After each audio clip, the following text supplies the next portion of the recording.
From the RE/MAX Real Estate Concept Studios. Listen, watch, chat. This is Webcast 1 Live.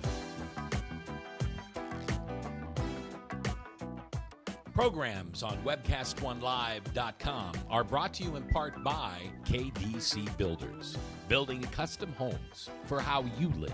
KDC will take your dreams and turn them into reality. Go to our website, kdcbuilt.com, or call Hannah Inman at 515-975-9990.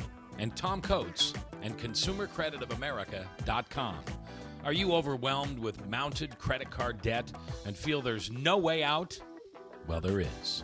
Call 1-800-955-5765 for Consumer Credit of America. That's ccofamerica.com.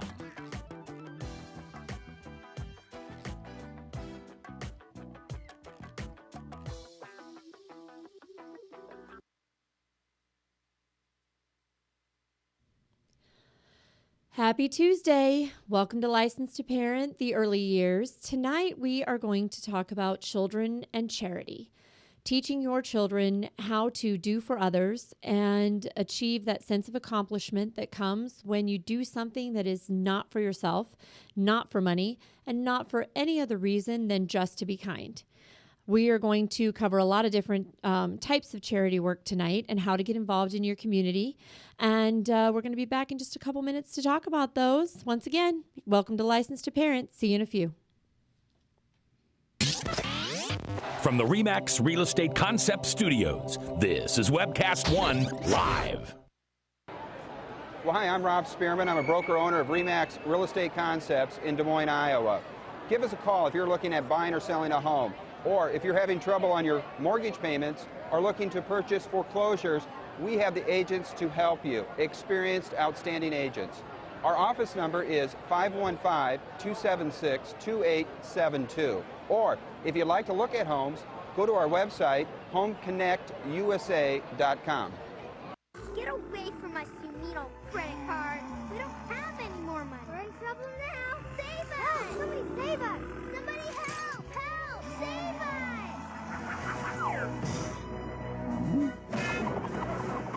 Hi, I'm Tom Coates from Consumer Credit of Des Moines. If your credit card's a little too animated, give us a call. Hooray! We're saved! Consumer Credit, you're our hero!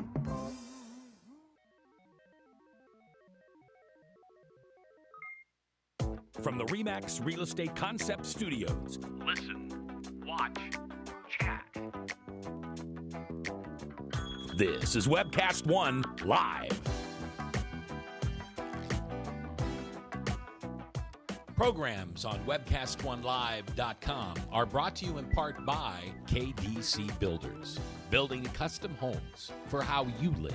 KDC will take your dreams and turn them into reality. Go to our website, kdcbuilt.com, or call Hannah Inman at 515-975-9990. And Tom Coates and ConsumerCreditOfAmerica.com. Are you overwhelmed with mounted credit card debt and feel there's no way out? Well, there is. Call 1-800-955-5765 for Consumer Credit of America. That's ccofamerica.com.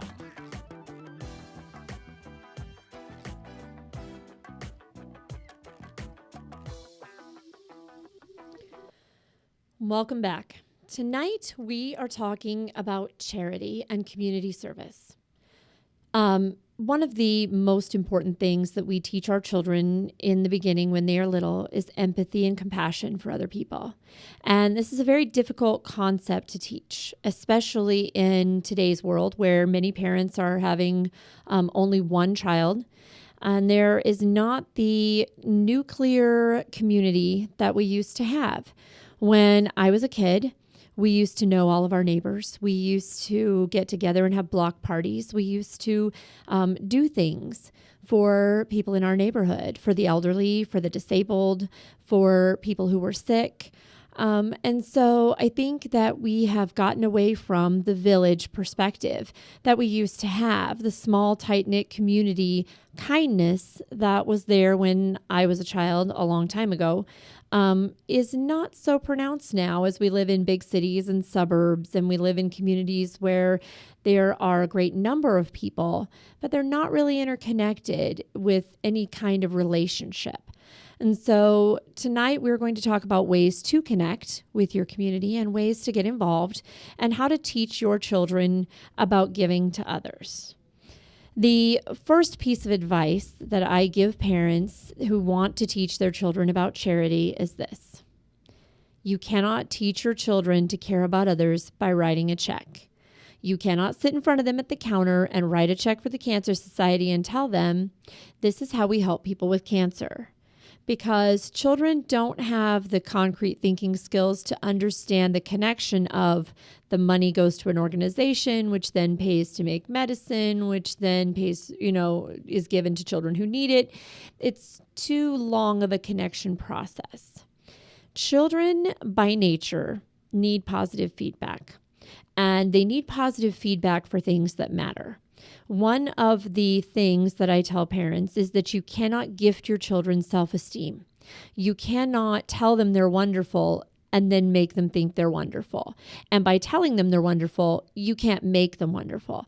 By telling them that they're loving, you can't make them loving. In order to teach skills like empathy, compassion, and community service, you have to actually do those things with your children so that they learn and so that they experience the feeling firsthand. It's like when a child first learns to walk. At first, they're scared. They take a few steps, they fall down. They take a few more steps, they fall down. Then they get it. And all of a sudden, the light comes on and they're excited and they're walking everywhere and holding on to everything and laughing hysterically like it's the biggest thrill in the world, like it's the circus. You can get that same kind of feeling from community service and charity with your kids. So the first thing that I tell parents is you have to keep your charity work age appropriate. It is not appropriate to take children who are extremely young to hospitals.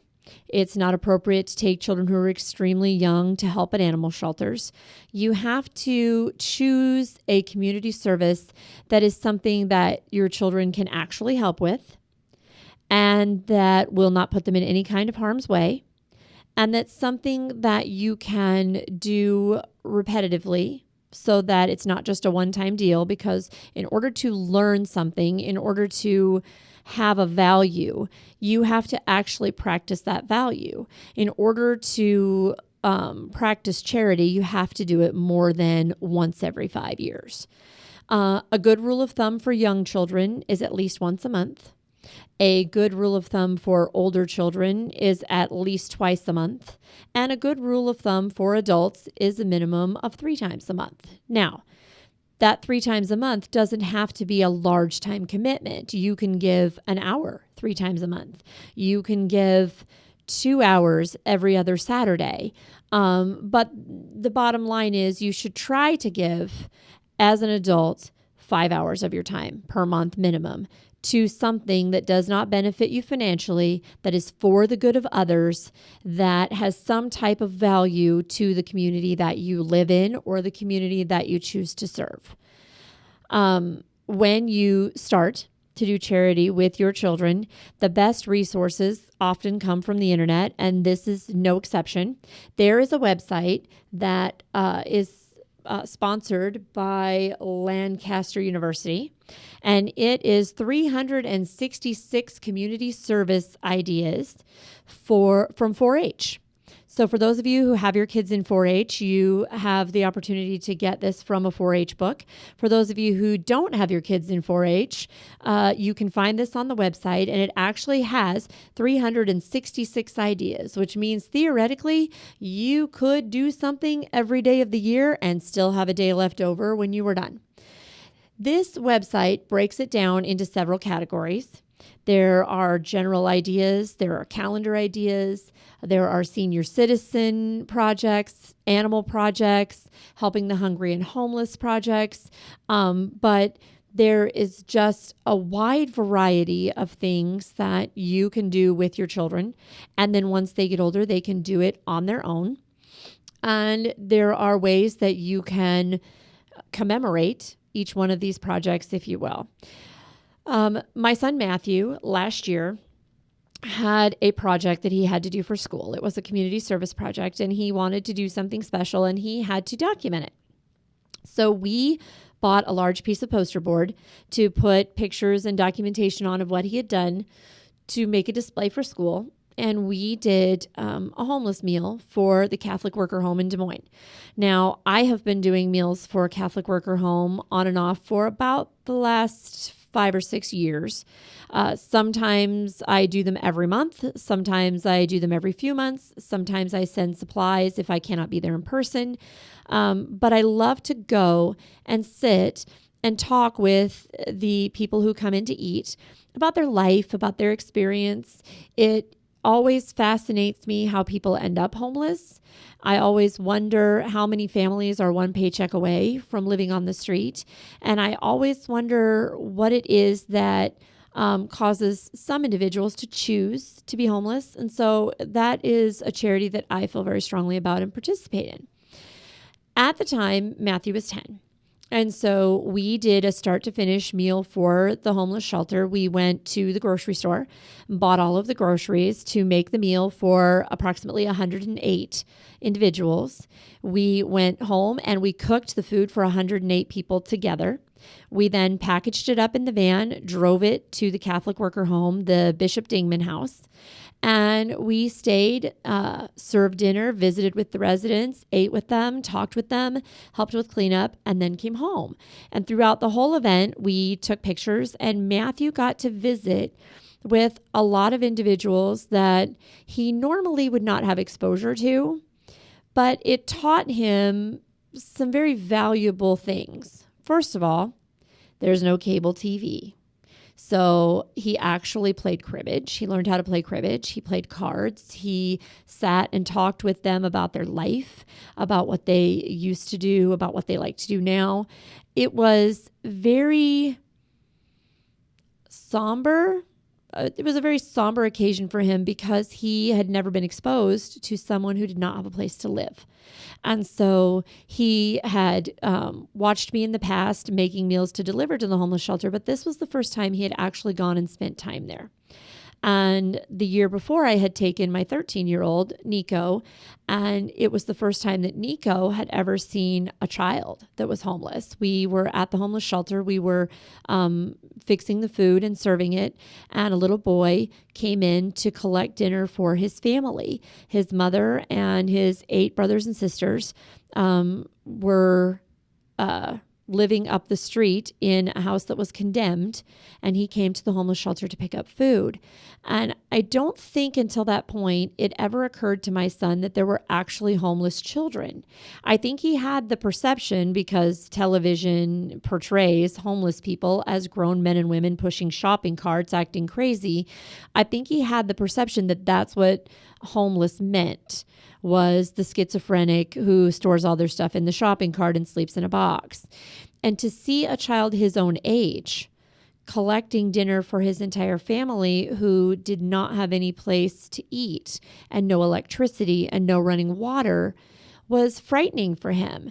And so when we got home, we had to talk about what he had seen and the fact that there are actually children who do not have a place to go because their parents can't afford one. And it was a good conversation. It was very exciting for me because the awareness that he got about how blessed he is and about how much he has, really, it was a defining moment for him. Anyway, so last year it was Matthew's turn, and we went and we did the meal and we documented all of it. We took pictures. He wrote on the board all about his experience and about what he learned and who he talked to, and then he did a presentation at school.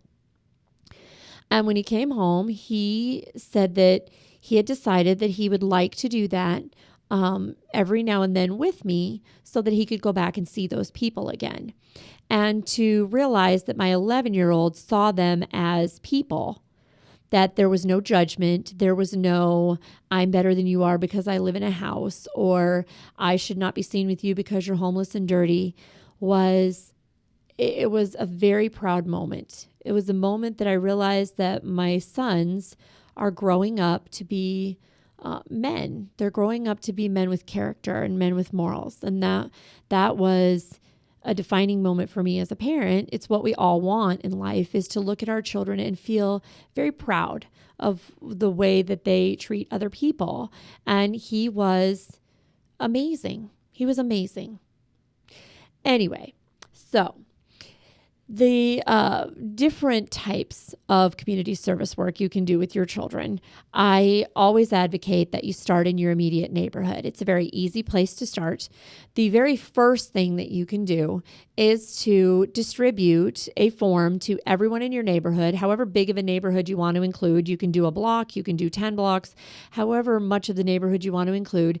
You can start by putting together a community contact book, if you will, a community directory. There we go. That's the word I couldn't find and was searching for, so that you can get to know all of your neighbors, find out what they know, find out what they need, find out what they'd like to contribute to. And so the way that you do that is you take a Word document and you put in all of the information for each house.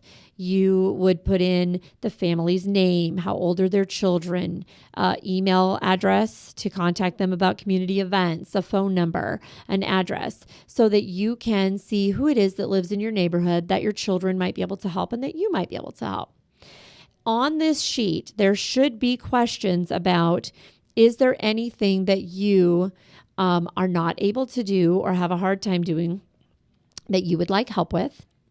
Is there any expertise that you have that you would be willing to contribute to help your neighbor?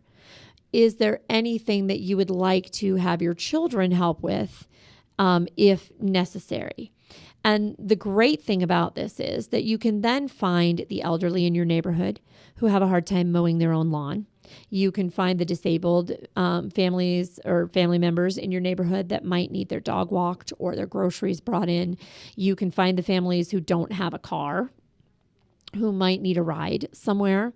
There are so many amazing small tasks, little things that you can do with your children that don't take a lot of time. They don't take a lot of commitment, but to the person that you're doing them for, they make a huge amount of difference. And a good example would be my mother-in-law. My husband's mother lives in Mason City, and her husband passed away a few years ago, and he was a very wonderful man, but he drove their entire marriage. And so now that he is gone, she does not drive. And so for her, just having someone to take her to bingo is a very, very big deal. Having someone to take her to mass is a very big deal. So the few minutes that it takes the person who does that, it's not a big commitment on their part. But to her, it means the difference in being isolated all week with no one to talk to, or in being able to go somewhere and interact with other people, her friends, her family members that she might not see, and to be able to participate in the fun events that she always has taken part in, that she doesn't have to lose now that she's lost her spouse. All right, we're going to be back in a minute, and we're going to scroll down through this list and pick out some good ones for parents with young children, because that's what this hour is about. And so we're going to take a short break for the commercials, and I'll see you in a few. From the RE/MAX Real Estate Concept Studios, this is Webcast 1 Live. Well, hi, I'm Rob Spearman. I'm a broker-owner of RE/MAX Real Estate Concepts in Des Moines, Iowa. Give us a call if you're looking at buying or selling a home, or if you're having trouble on your mortgage payments or looking to purchase foreclosures. We have the agents to help you, experienced, outstanding agents. Our office number is 515-276-2872. Or if you'd like to look at homes, go to our website, homeconnectusa.com. Get away from us, you mean old credit card. We don't have any more money. We're in trouble now. Save us! Help! Somebody save us! Somebody help!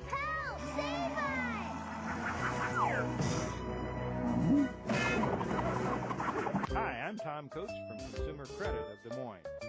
If your credit card's a little too animated, give us a call.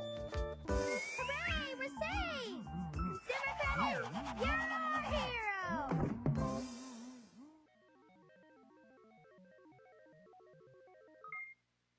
From the RE/MAX Real Estate Concept Studios. Listen, watch, chat.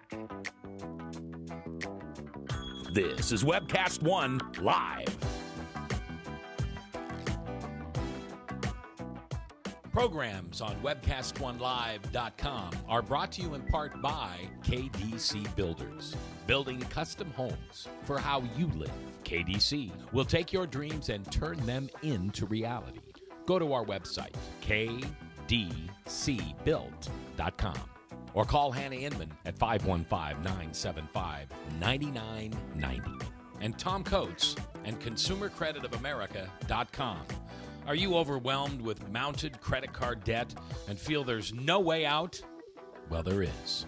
Call 1-800-955-5765 for Consumer Credit of America.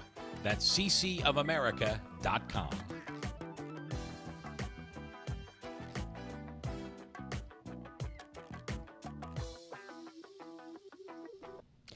Welcome back.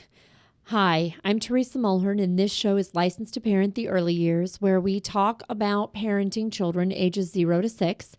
Tonight, we're talking about charity beginning at home.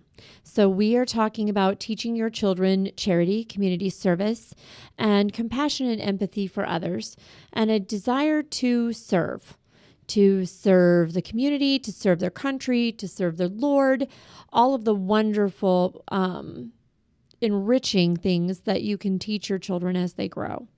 So we've been looking at this list called 366 Community Service Ideas. It is put out by 4-H, which is an organization that I truly love and believe in.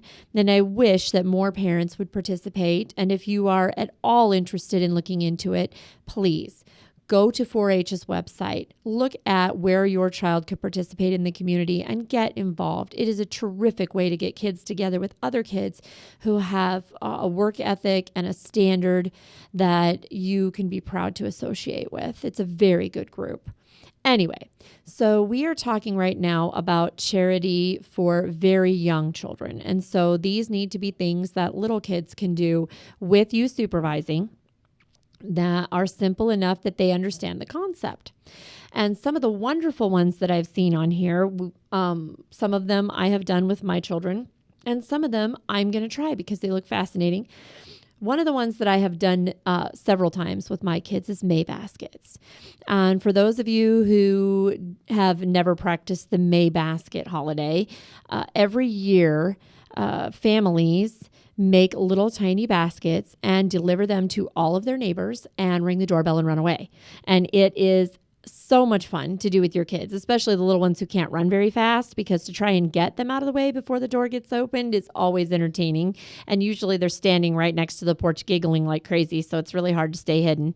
But you can make these baskets with Dixie cups. You can make them with paper, and just by weaving the paper in and out and stapling it together, you can fill them with popcorn, goldfish, candy, little toy surprises, and a little rolled up note that says, just taking a moment to brighten up your spring, happy May Day, and leave them on all the neighbors' doorsteps, ring their doorbell, and run away. And usually May Day is the school day, of course, so you either have to do it way early at the crack of dawn, or you have to do it right away after school before it gets dark. Either way, it's fun, and it's a really great thing to do. Your neighbors will remember it. Your children will remember it. Just brings a little bit of closeness in.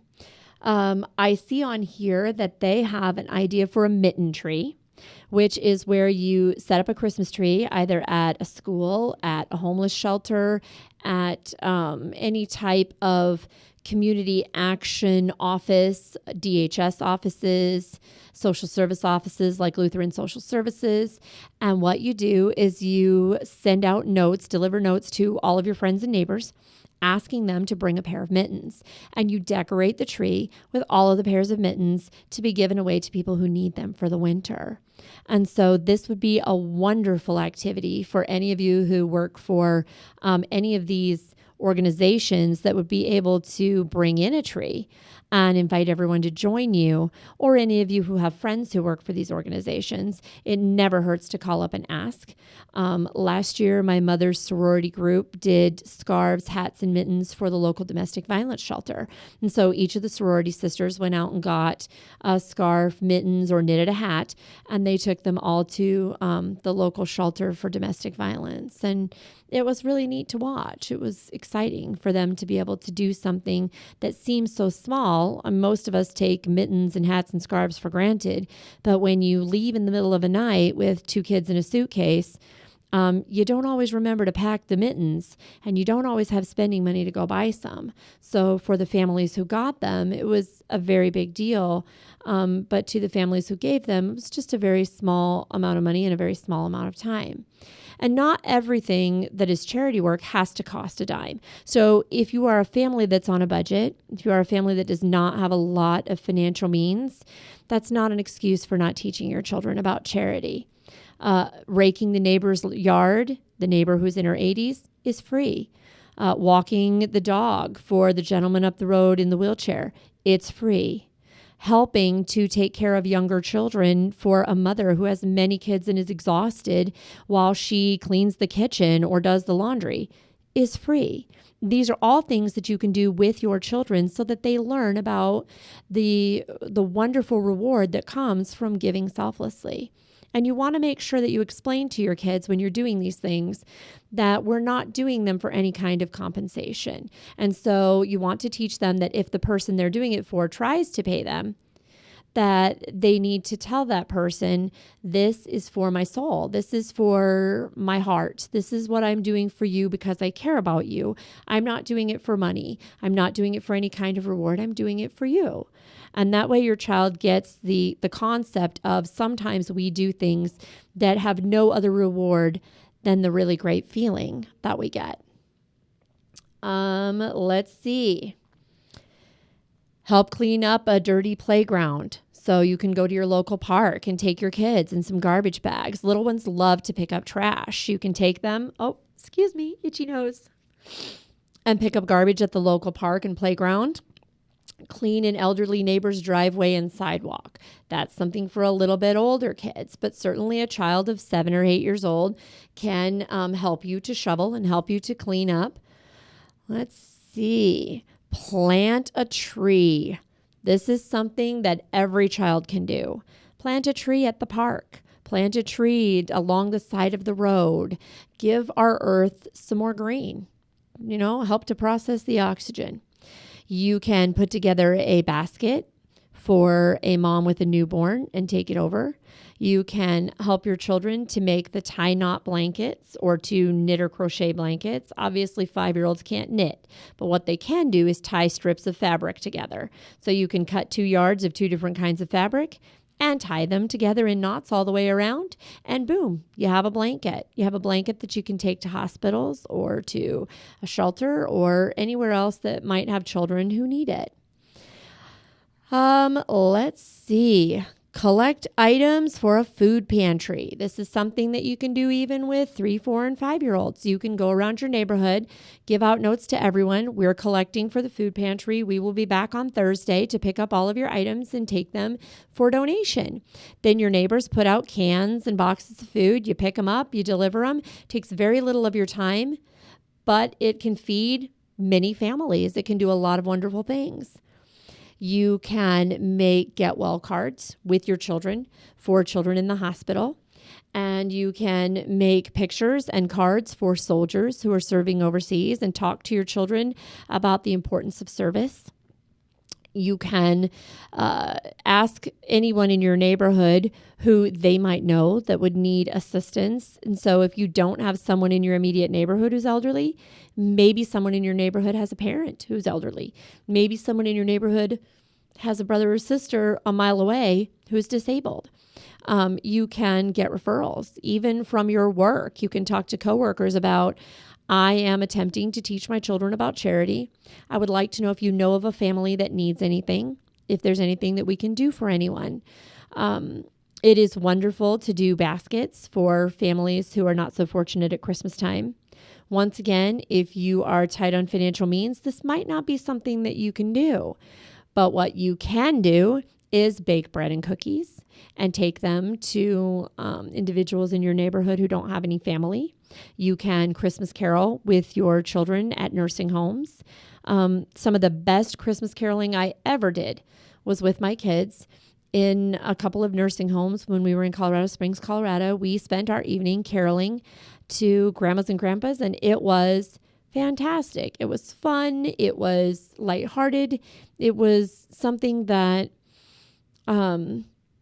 gave us a bigger appreciation for the season, because Christmas is an occasion that not everyone celebrates, but music, laughter, kindness, those are principles that everybody practices. So it was really nice. You can, with your small children, go to a nursing home and have them read in books with some of the elderly. You'll find that senior citizens who don't have family love to read to small children. You can take your pets, if your pets are very good with people, and go to the nursing homes and allow your pet to interact, and have your children taking your pets around and introducing them and allowing everyone to pet them and talking with them about your pet and the wonderful things that your dog or cat does or doesn't do. These are free. They don't cost you anything except a little bit of your time. But they teach your children an amazing lesson, which is that there's more to caring for others than money. There's more to caring for others than things. That sometimes time is something that is precious and valued for somebody who is alone or isolated. In addition, you can plant flowers with your children into little pots to take to the nursing homes. You can plant plants. You can dig up extra plants in your yard that have overgrown and take cuttings and grow the cuttings and then take them to a local nursing home and give them to the elderly. You can donate to the local animal shelter. So if you want to, with your kids, make blankets for dogs, make little coats for dogs, take dog treats and decorate them up for Christmas with food coloring, and then take them to the local animal shelter for the dogs to chew on. You can dye them red and green for Christmas and put little bows around them and take them to the local shelter for the dogs to enjoy in their kennels. Those are things that your children will enjoy, and it'll make charity work fun, which is one of the biggest things, is that charity work doesn't have to be boring. It doesn't have to be a lot of work, like hours of slaving away. It just has to be something where you're contributing something meaningful to somebody else's life. So, neighborhood enhancement. You can help your neighbors paint their house. You can help them wash their house. You can help them plant flowers in their garden or help them pull weeds in their garden. 4, 5, and 6-year-olds love to pull weeds. Now, you have to be careful to tell them which is a weed and which is not a weed, because they'll pull anything. And the little girls love to pick flowers. So if you're going to go and weed the neighbor's yard, make sure you have the little chat before you go of, we're here to pull the weeds, but we can't pick the tulips, because some people get very sensitive if you go ripping up their flowers in the middle of their yard. Children also love to plant. They will plant anything. Give them seeds, give them seedlings, give them baby trees, and they will be more than happy to dig a hole in the ground and stick them in it and pat the dirt around and then pour water on them. So that's something else that you can do for your neighbors. If you have a neighbor with a yard that looks like mine, which is there's weeds growing out of their flower beds, there obviously haven't been flowers there in quite a while, the yard has not been mowed, the leaves have not been raked, if I were elderly or incompetent, I'd be the perfect candidate. Unfortunately, I'm just not really motivated to garden at the moment. But there are a lot of people who need the help that you could do it for. So that's something that you can discuss with your kids. You can set up an exhibit for charity. So you can do some kind of table, contributions to raise money for a charity, but it needs to be something that your children understand. So raising money for breast cancer is not something that 3 and 5-year-olds get. Now, raising money for dog food for the animal shelter, they get. They get that dogs need to eat. They don't get the concept of breast cancer research. So make sure, once again, that it is age appropriate. You can plant native flowers along the highway. You can clean up a vacant lot. You can collect supplies for a family that's had a fire or a natural disaster.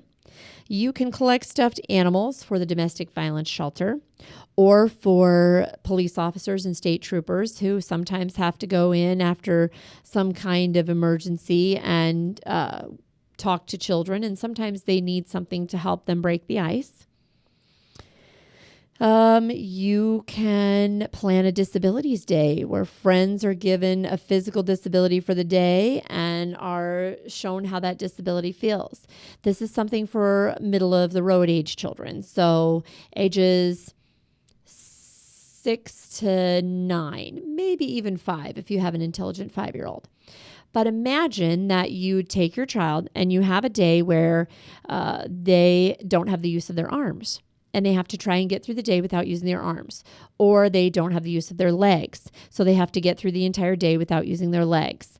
Or even something as simple as they lose their sight for the day. And so you put a blindfold on them and they have to make it through the day. Younger children, you're only going to want to do this for a couple of hours. But for older children, you could absolutely take an 8-hour day and see if they can understand from practicing it what it's like to be a person with a disability, which will teach them tolerance for the disability. It will make them kinder to the individuals who have a disability because they will understand what they're going without. And sometimes if you don't know what you don't have, if you know what you're missing, it's that much worse when you miss it. I think I said that right. Anyway, you can help your children when they get a little bit older to volunteer at Special Olympics, also to community events for people with disabilities. You can bring toys to children in the cancer ward of a hospital once your children get a little bit older. You can make Valentine's cards and other holiday cards and take them to the hospital, take them to the VA hospital, take them to nursing homes. It is amazing what the smile on a little child's face can do for somebody who is sick or somebody who is hurt, who hasn't had a visitor or anybody to come and see them. It can make all the difference in the world to that person. All right, so when we get back, we're going to do a few more on the list, and then we're going to talk about some important principles when you're doing charity work that you need to pass along to your children, and we'll be back in just a couple of minutes. From the RE/MAX Real Estate Concept Studios, this is Webcast One Live. Well, hi, I'm Rob Spearman. I'm a broker-owner of RE/MAX Real Estate Concepts in Des Moines, Iowa. Give us a call if you're looking at buying or selling a home, or if you're having trouble on your mortgage payments or looking to purchase foreclosures. We have the agents to help you, experienced, outstanding agents. Our office number is 515-276-2872. Or if you'd like to look at homes, go to our website, homeconnectusa.com. Get away from us, you mean old credit card. We don't have any more money. We're in trouble now. Save us! Help! Somebody save us! Somebody help! Help! Save us!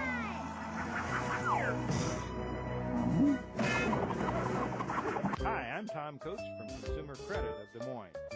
If your credit card's a little too animated, give us a call. Hooray! We're saved! Consumer Credit, you're our hero!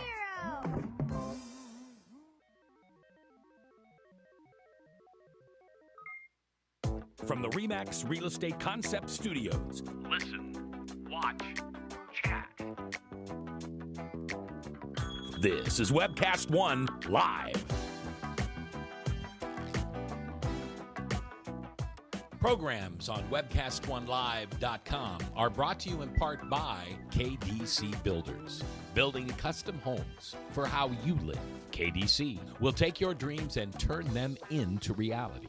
Go to our website, kdcbuilt.com, or call Hannah Inman at 515-975-9990. And Tom Coates and ConsumerCreditOfAmerica.com. Are you overwhelmed with mounted credit card debt and feel there's no way out? Well, there is. Call 1-800-955-5765 for Consumer Credit of America That's ccofamerica.com.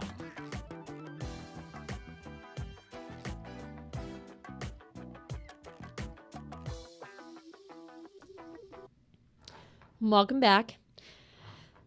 Once again, this is Licensed to Parent the Early Years, where we talk to parents of children ages 0 to 6 or 7 about things that you can do with your child, things you can teach your child, things that you can learn about your child. Tonight, we're talking about charity and community service, and we're talking about instilling in your child a sense of pride and accomplishment by helping others. One of the wonderful, wonderful ways that I teach my children about those less fortunate is by doing volunteer service for an organization called the Catholic Worker Home. And right here in Des Moines, we have several Catholic worker homes that house individuals who are homeless and also that have hospitality. And what hospitality is that they serve meals. They allow individuals who need to shower, to get a clean set of clothes, to get a clean pair of socks. They do a lot of wonderful, wonderful things for these individuals. And so I am going to give you the information. And I am hoping that many of you will call and arrange to help out, either by yourself or as a group, maybe a work group, maybe a church group. But there's always a need for these individuals to have donations, to have meals made to serve. And it's a really great way to teach your children about helping others. For younger children, you will want to do like a supply delivery. So you'll want to go and buy socks or buy coffee or buy sugar. As your children get older, meal preparation and meal service is a wonderful thing to do. You can literally make dinner for between 100 and 130 individuals, help to serve the dinner, and then sit and eat and talk with everyone and visit with them and just give them some moral support and some hope and some optimism. Anyway, the Bishop Dingman House is at 1310 7th Street. The telephone number is 243-0765. And the Bishop Dingman House is the hospitality house. So that's the house that serves meals and offers hot showers and offers clean clothes. It is wonderful to have your small children help you go through daddy's closet and mom's closet, because one of the things that these homeless shelters need quite a lot of the time is weather appropriate clothing for adults. And so I regularly have my husband go through his closet. I have a big tub right now that needs delivered of shirts that are too small for him, pants that he doesn't like. He has enough clothes for 5 or 6 grown men. And so it's good for him to share a little, but it's also good for our kids to help put those clothes together and deliver them so that they can see how wonderful it is for the individuals getting them. So that's one way you can help. They do have a list of needed items. They're always out of coffee. They're always out of sugar. They're always out of laundry soap because they wash the clothes. And so when individuals come in and their clothes are dirty and they need clean clothes, then they take the dirty ones and wash them. So they're constantly in need of laundry supplies. And those are items that you can shop for with your kids and talk about why you're buying these things and where they're going to, and then take and deliver them.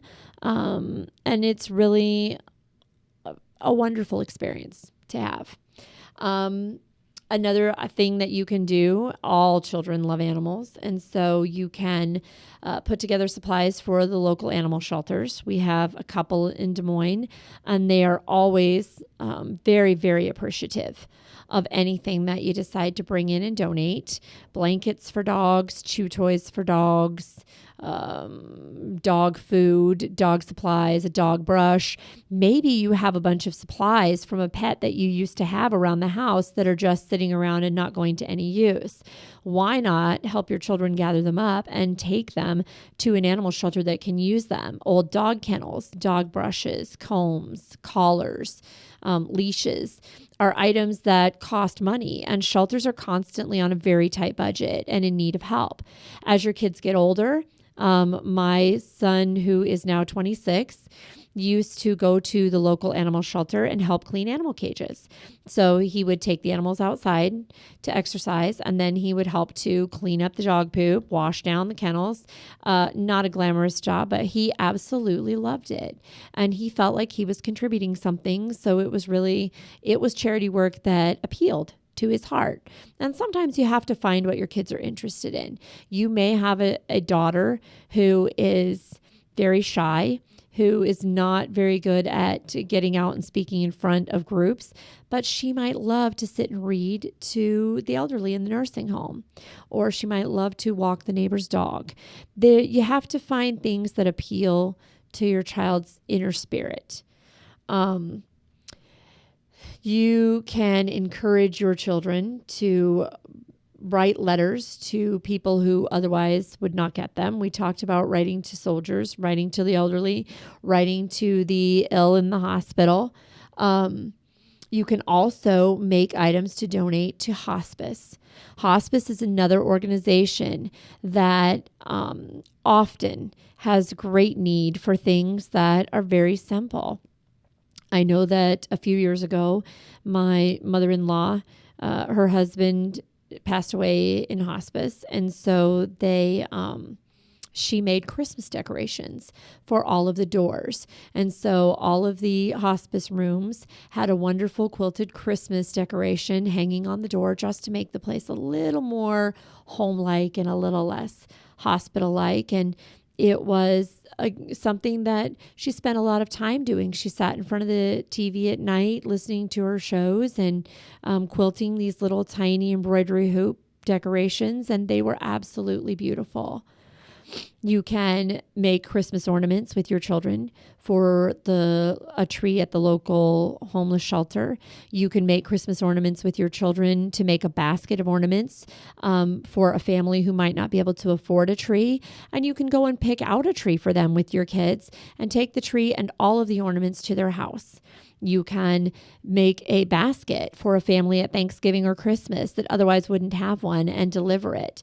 And the Department of Human Services has a list always of people who are in need of these things. You can Christmas shop for a needy family. You can buy Toys for Tots and deliver them. You can help with neighborhood recycling. You can teach your neighbors all about each other so that your neighborhood has a tighter knit community group. And when your children get older and have friends around the neighborhood, they can actually do these things as a group. So they can, as a group, clean up elderly neighbors' yards, wash down their house, wash their cars. And that gives them friends with similar standards and values, and they teach each other. The peer pressure is a positive one as opposed to a negative one. There are some of these projects on here that I think are absolutely amazing. However, they are not, nose itch, for parents with very young children. There are, however, here's some fun ones you could do with little kids. How about clipping coupons and giving them to the local food pantry or homeless shelter? They're always on a budget. Bake a batch of cookies and deliver them to a soup kitchen. Assist with sorting and organizing items donated. So donated to Goodwill, donated to the DAV. There is assist in a shelter daycare room. So you could actually have your children pick out toys that they don't play with anymore. You could clean out their room and take some of the toys that they no longer use and take them to a shelter, such as the Mercy House that has women with children. And so they need children's items. Let's see.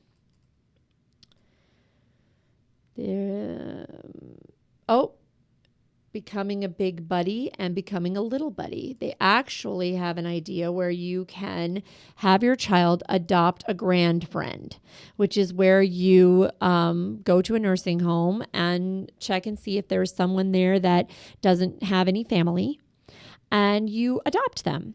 And so you go and you meet them and you talk with them about, would it be okay if your child came to visit them, because you're trying to teach your child about community and about family and about being a village. And then you set up a regular time and you take your child to visit with this person. Maybe they just sit and talk. Maybe they do puzzles together. Maybe they color. And maybe your child learns to have an appreciation for the wisdom that the elderly have to contribute. Maybe this person can talk to your child about things that your child would normally never learn about, like riding on a wagon trail or growing up during the Depression, or things that you weren't even alive to see that were very important in history, like talking about the first landing on the moon, talking about when television became color, talking about when the radio became this sound coming out of a box and how it wasn't always that way. Your child can have an enriched knowledge and contribute to the happiness and well-being of another person all at the same time. There's no possible way that that could be a bad combination. And nursing home staff are very willing. They're very willing to help you find ways for your child to contribute, because they want to enrich the lives of the residents living there. And oftentimes they don't have enough hands and time to do it. And so they look for other people to help with contributions. Now, big one for everyone who has kids. Practice random acts of kindness. This could be paying for the person behind you in line's coffee in the morning, or picking up your neighbor's newspaper that fell at the end of the driveway and walking it up to their front door, or helping someone who has dropped all their groceries to pick them all back up. It's important to, whenever you see someone who needs help, to show your children how it's done. So if you see an elderly person who's having a hard time crossing the road, take your children with you by the hand and help. Show your child that it is good to offer to do something for someone else, and do it right in front of them. The only way that this whole charity thing works is if you lead by example. If you are not interested in doing anything for other people, and if you see it as an inconvenience, and if you make the comment to your husband in front of your children, got to go do the homeless shelter thing tonight. I'm really tired, and I wish I didn't have to do this, but got to go. You're teaching your children that other people are a burden, and that is not the way that you want to live your life. On the other hand, if you tell your kids, I'm so excited, tonight we get to make lasagna, we're going to take it to the shelter, and we're going to get to sit and talk with everybody and learn a new card game. If you see it as something that is fulfilling, something that makes you happy as a person, then your children will see it that way as well. And it's very important that as they grow into adulthood, that they understand that none of us can do everything without anyone else. And so the people who need our help the most are the people that we may not ever meet unless we make an effort to go and find them. And so you're going to have to search out some of these things to do. You're going to have to help your child to find people to help, because that's your job in this whole thing, is to find them someone to help and find a way they can help, and then mentor them and encourage them. But they need to be the ones doing the work. So don't tell your child, we're going to plant flowers for the grandmas and grandpas at the nursing home, and then you tell them to go play while you plant all the flowers. It has to be an interactive project that you do together, that they are doing a large part of the work so that they feel the sense of accomplishment when it's done.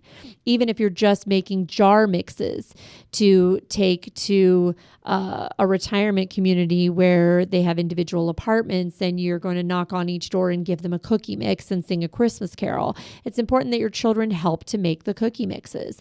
It's important that they help to make the blankets that are going to the shelter. It's important that they decorate the tree that they're putting up at the community center that didn't have a tree. It's really crucial that the work be done by your kids. And the temptation is there sometimes when you get in a hurry and you just want to get it done because you want to get home and make dinner and clean up and get everything organized, and you're running behind. The temptation is there to say, just go over there and play while I finish this because I want to get done. If you do that, you're defeating the entire purpose. So stop, take a minute, breathe it in, appreciate everything that you have, no matter what goes on in your life. And I absolutely know this from experience lately. It is very easy to get caught up in the pity party of, oh my gosh, I have so much to do and I'm so far behind and I have all these hats that I wear. You have to take at some point in your life stock of what you have.